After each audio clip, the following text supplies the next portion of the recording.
Welcome to my class. नमस्ते student. बच्चों, हम कक्षा 8वीं का चैप्टर नंबर 3 पढ़ रहे हैं, जिसका शीर्षक है सिंधु घाटी सभ्यता।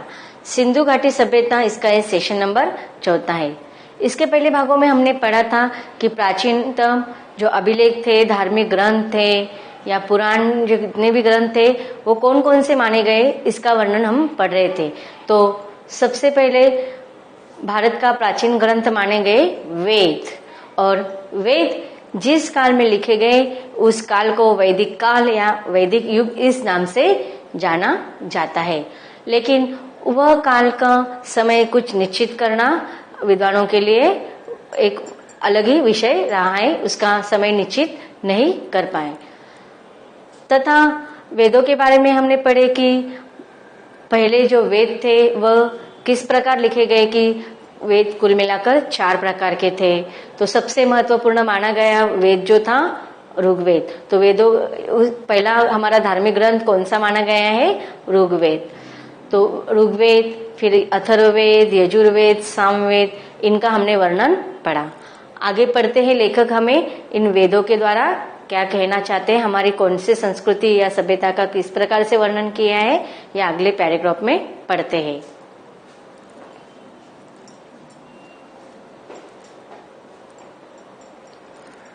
वेद बहुत से हिंदू वेदों को प्रकाशित धर्म ग्रंथ मानते हैं। तो जितने भी हमारे समाज के लोग हैं वह हमारे धार्मिक ग्रंथ क्या मानते हैं? वेदों को माना जाता है। उनका असली महत्व इस बात का उद्घाटन करने के कारण ही कि विचारों की आरंभिक अवस्था में मानव मस्तिष्क ने कैसे अपने को व्यक्त किया था। तो अब लेखक क्या कह रहे हैं कि इन वेदों का महत्व किस लिए था कि शुरुआत में ही मनुष्य ने अपने बौद्धिक विचारों का उस वेदों के द्वारा उन्होंने लिखित रूप में वर्णन किया है। तो किस प्रकार उन्होंने मानव मस्तिष्क ने अर्थात उनके बौद्धिक विचारों को किस प्रकार वेदों के द्वारा या शाब्दिक रूप में व्यक्त किया गया है, और उन आरंभिक विचार मानव के कैसे थे, इसका वर्णन वेदों में किया गया है। और इन मानव के द्वारा जो विचार व्यक्त हुए हैं वही विशेषता इन वेदों की है। वह मस्तिष्क सचमुच कितना अद्भुत था। तो लेखक कह रहे हैं कि आज जो आधुनिक के रूप में हम देखते हैं कि इतना परिवर्तन हो गए मनुष्य के विचारों में, उनके विचार करने के विचारों में और उनके विचार करने की पद्धति में परिवर्तन आ गया है। लेकिन लेखक कह रहे हैं कि नहीं, यह जो मनुष्य के विचार करने की जो पद्धति थी, उसकी जो बौद्धिक स्तर था, उसका जो मस्तिष्क था, वह पुराने प्राचीन ग्रंथों के द्वारा अपने विचारों को व्यक्त किया है, उसके द्वारा ही दिखाई देता है कि मनुष्य कितना अद्भुत प्राणी था। वेद की उत्पत्ति वेद धातु से हुई है। तो देखो, जो वेद यह शब्द है उसकी निर्मिति वेद इस शब्द से या वेद या इस धातु से हुई है, और उसका अर्थ है जानना। तो इस प्रकार हम क्या कह सकते हैं? वेद यह शब्द किस धातु से बना हुआ है? वेद, और उसका अर्थ क्या है? जानना।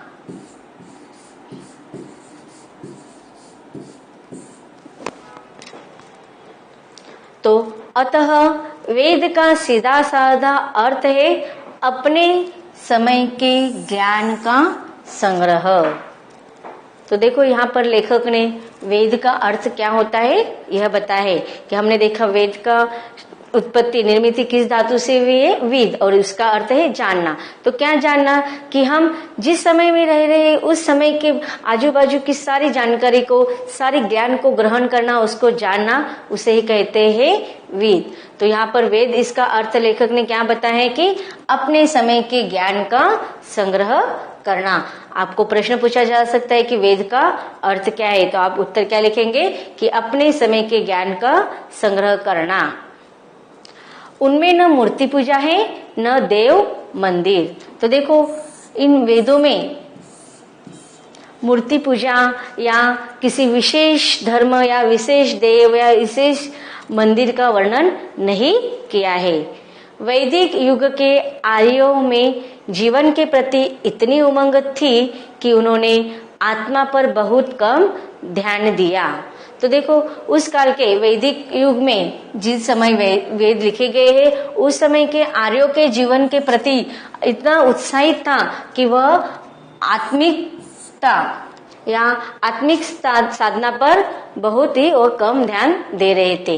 वे मृत्यु के बाद किसी प्रकार के अस्तित्व में बहुत अस्पष्ट ढंग से विश्वास करते हैं कि देखो हम कुछ लोग सगुण भगवान को ईश्वर की प्रार्थना करते हैं, कुछ निर्गुण ईश्वर की, द्वैत और अद्वैत की, कुछ कहते हैं कि मनुष्य का जीवन है उसका मृत्यु तो होना ही है। तो ये सारी बातें उस समय आर्यों के द्वारा अस्पष्ट रूप से दिखाई दे रहे थे। वह आत्मिकता पर और इस प्रकार के मृत्यु के बाद के अस्तित्व पर विश्वास नहीं दिखाई दे रहे थे।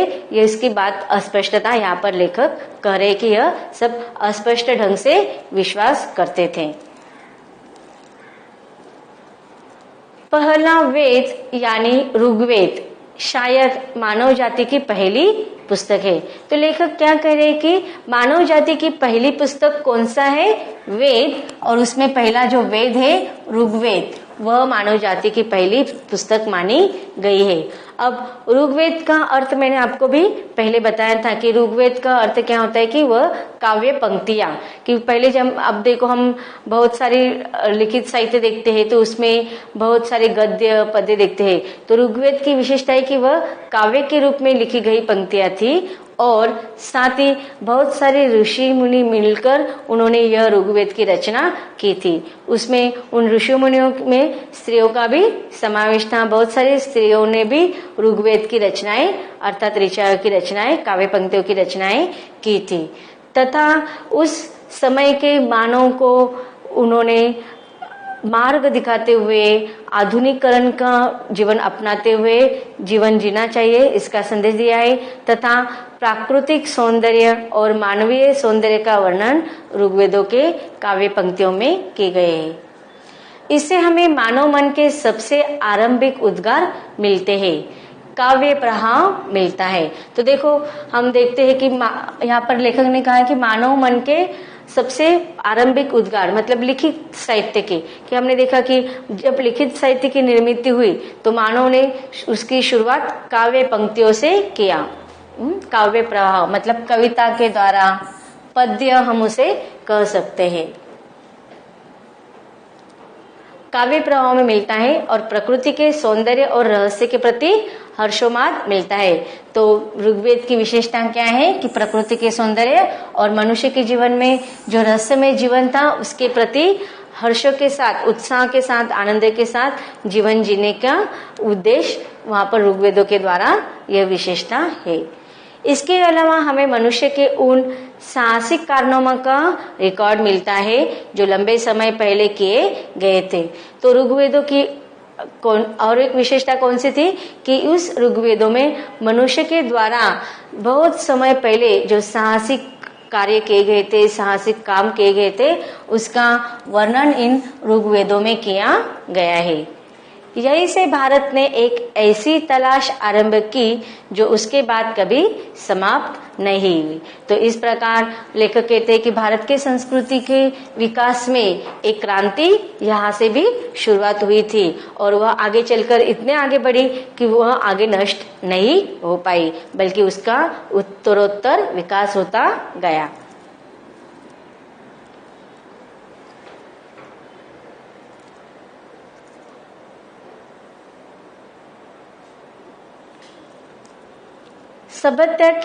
सभ्यता के उषा काल में ही प्रबल और सहज कल्पना से संपन्न लोग जीवन में छुपे हुए अनंत रहस्य को जानने के लिए सजग हुए। तो इन वेदों को पढ़कर उस समय के जो लोग थे वह जो उशक काल मतलब हम यहाँ पर अर्थ ले सकते हैं कि सभ्यता की जब ह्रास हो रही थी तो फिर क्या हुआ, फिर से हमने इसके पहले पार्टों में भी पढ़ा था कि जब अन्य सभ्यताओं का वहां पर आक्रमण होने लगा, अन्य आक्रमणकारी आक्रमण करने लगे, फिर भी हमारी भारत की सभ्यता, उसकी संस्कृति फिर से नए रूप से उसमें पनपने लगे। उन्होंने फिर से उत्साह लेकर अपने आगे की कालावधि की तरफ कदम बढ़ाया था। तो यहाँ पर लेखक यही कह रहे हैं कि सभ्यता की जहाँ पर ऐसा लग रहा था कि नष्ट होने की बात आ रही है, तो इन वेदों के द्वारा प्रबल और सहज कल्पना से लोग क्या हो गए, अपने जीवन में छिपे हुए रहस्य की तरफ जानने के लिए सजग होने लगे, सतर्क होने लगे और फिर नए उमंग के साथ इस सभ्यता की और विकास की ओर बढ़ने लगे। उन्होंने अपनी सहज आस्था के कारण प्रकृति के प्रत्येक तत्व और शक्ति में देवत्व का आरोप किया, पर इस सब में साहस और आनंद का भाव था। तो देखो वेदों के द्वारा जो काव्य पंक्तियां थी, जैसे हमने देखा कि यजुर्वेद में क्या किसका वर्णन किया है कि मंत्रों का उच्चारण का वर्णन किया है कि, और फिर उसके बाद सामवेद में उन उच्चारों का पद्य में मंत्र लिखे हैं और फिर गद्य में उसका अर्थ लिखा है।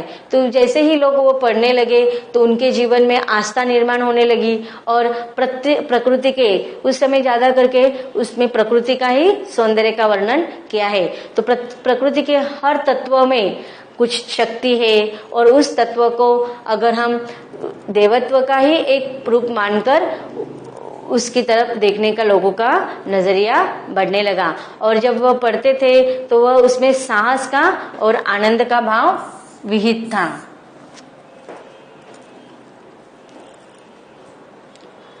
बहुत से पश्चिमी लेखकों ने इस ख्याल को बढ़ावा दिया कि भारतीय लोग परलोक परायण हैं। तो देखो यहाँ पर लेखक क्या करे कि जो पश्चिमी लेखक थे उन्होंने कौन सी बात को बढ़ावा दिया कि उस समय के जो भारतीय लोग थे वो कैसे थे, परलोक परायणवादी थे। परलोक परायणवादी मतलब कि मनुष्य के अलावा दूसरा लोक के अस्तित्व है और उसके साथ साथ लोग ज्यादा करके धार्मिक ग्रंथों को पढ़ते थे और उसके साथ ही उस पर विश्वास रखते थे। तो पश्चिमी लेखकों ने यह वर्णन करते हुए कहा है कि भारतीय लोग अधिकतर परलोक परायणवादी थे। मैं समझता हूँ कि हर एक देश के निर्धन और अभागे लोग एक हद तक परलोक में विश्वास करने लगते हैं, लेकिन पश्चिमी लेखकों की इस बात को समझाते हुए लेखक क्या कहते हैं कि वह खुद उनका मानना है कि हर देश के जो निर्धन लोग होते हैं और अभागे लोग होते हैं, मतलब देखो जो गरीब लोग होते हैं और अपने जीवन में जो यशस्वी नहीं होते हैं, ऐसे जो अभागे लोग होते हैं वह क्या करते हैं, एक हद तक इस परलोक पर विश्वास करने लगते हैं जब तक कि वे क्रांतिकारी नहीं हो जाते, मतलब उनको जीवन जीने की नया मार्ग नहीं दिखाई देता, तब तक वह ऐसे परलोक तत्व पर विश्वास रखने लग जाते हैं। यही बात गुलाम देश के लोगों पर भी लागू होती है। तो देखो यहाँ पर लेखक कह रहे कि जब गुलाम देश अन्य लोग वहाँ आक्रमणकारी लोग जब गुलामी बना देते हैं तो वो लोग क्या हो जाते हैं, अभागे लोगों अपने उस गुलामी के जीवन व्यतीत करने के लिए वहां पर मजबूर हो जाते हैं और फिर ऐसे अपने जीवन से हारे हुए लोग उस परलोक तत्व पर विश्वास करने लगते हैं। हमें भारत में भी और स्थानों की ही तरह विचार और कर्म को दो समांतर विकसित होती धाराएं दिखाई पड़ती है। तो देखो जैसे मनुष्य का स्वभाव अलग होता है, उसी प्रकार दो विचार करने वाले लोगों का विचार एक मत नहीं हो सकता। तो इसी प्रकार भारत में आगे चलकर दो विचारधाराएं विकसित होते हुए नजर आने लगी, एक जो जीवन को स्वीकार करती है और दूसरे जो जिंदगी से बचकर निकल जाना चाहते हैं। तो ऐसे दो विचारधाराएं कौन सी थी, कर्म की तरफ ध्यान देना कि जो लोग अपने जीवन को जो है उसके साथ स्वीकारते हुए आगे बढ़ते हैं, मतलब वो आशावादी कर्म की तरफ ध्यान देने वाले, कर्म पर जोर देने वाले, और दूसरे लोग कौन से थे कि जो जिंदगी से बचकर निकल जाना चाहते थे, मतलब वो अपने जीवन में ज्यादा रस नहीं ले रहे थे। अलग अलग युगों में भी कभी बल एक पर होता है और कभी दूसरे पर, परंतु इतना निश्चित है कि वैदिक संस्कृति का मूल पृष्ठभूमि परलोकवादी या इस विश्व को निरर्थक मानने वाली नहीं है। तो इस प्रकार लेखक कहते हैं कि हर युग में ऐसे अलग अलग विचारधाराओं के लोग पनपते हुए या उसके विचार करने के तरीके हमें दिखाई देते हैं। तो उस समय भी अलग अलग युगों में इस प्रकार के अलग अलग बातों पर बल देने वाले कुछ अलग अलग विचारधारा के लोग जीवन व्यतीत कर रहे थे। तो लेखक कह रहे थे कि वैदिक संस्कृति की मूल पृष्ठभूमि में परलोकवादी इस तत्व पर विश्वास न रखने वाले या परलोकवादी इस तत्व को निरर्थक मानने वाले लोग नहीं थे।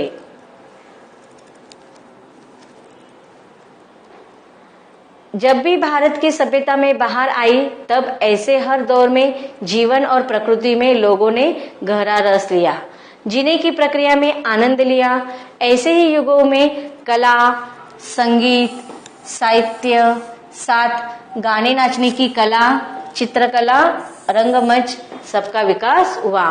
तो इस प्रकार प्रकृति का नैसर्गिक या लोगों के बीच में गहरा रस लेते हुए जीवन बढ़ रहे थे और उसी समय अलग अलग युगों में अलग अलग कलाओं का विकास हुआ, जैसे कि संगीत कला, शिल्प कला, साहित्य कला, फिर नाचने गाने की जो अन्य कलाएं थी, रंगमंच की, ऐसे बहुत सारे कलाओं का विकास उस समय हुआ।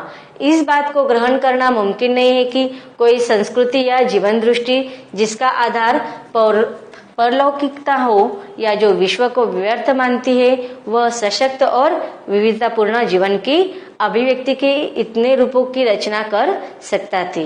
कोई संस्कृति जो बुनियादी तौर पर परलोकवादिता होगी वह हजारों वर्ष बनी नहीं रह सकती। तो इस प्रकार लेखक कहते हैं कि हर संस्कृति की एक समय होती है, उसकी बुनियाद कुछ समय तक रहती है और फिर नएपन का दौर आकर वह बुनियाद वहां पर खत्म हो जाते हैं। अब देखते हैं इन पैराग्राफ में आए हुए कुछ कठिन शब्दों का अर्थ। पहला है उद्धार, हृदयगत भाव। दूसरा है हर्षोन्माद, हंसी खुशी। तीसरा है सजग, सावधानता, देवत्व, देवता के समान, निरर्थक, बिना अर्थ के, परलोकवादी, दूसरे लोग की बात करने वाला, सशक्त, मजबूत। प्रश्नोत्तर। पहला प्रश्न है वेद शब्द का अर्थ क्या है? उत्तर के ऑप्शन है क धार्मिक क्रियाकलापों का संग्रह, ख राजनीतिक क्रियाकलापों का समावेश, ग सामाजिक क्रियाकलापों का समावेश, या घ अपने समय के ज्ञान का संग्रह। तो इसका उत्तर होगा घ अपने समय के ज्ञान का संग्रह, यह वेद का अर्थ है। आगे का प्रश्न है भारत के प्रथम वेद का नाम क्या था? उत्तर के ऑप्शन है अथर्ववेद, यजुर्वेद, सामवेद और ऋग्वेद। तो भारत के प्रथम वेद का नाम था घ ऋग्वेद। तो इस प्रकार हमने इन पैराग्राफों से वेदों के महत्व को पढ़ा। अब आगे लेखक क्या कहना चाहते हैं ये पढ़ते हैं आगे के पैराग्राफ में। मिलते हैं अगले भाग में।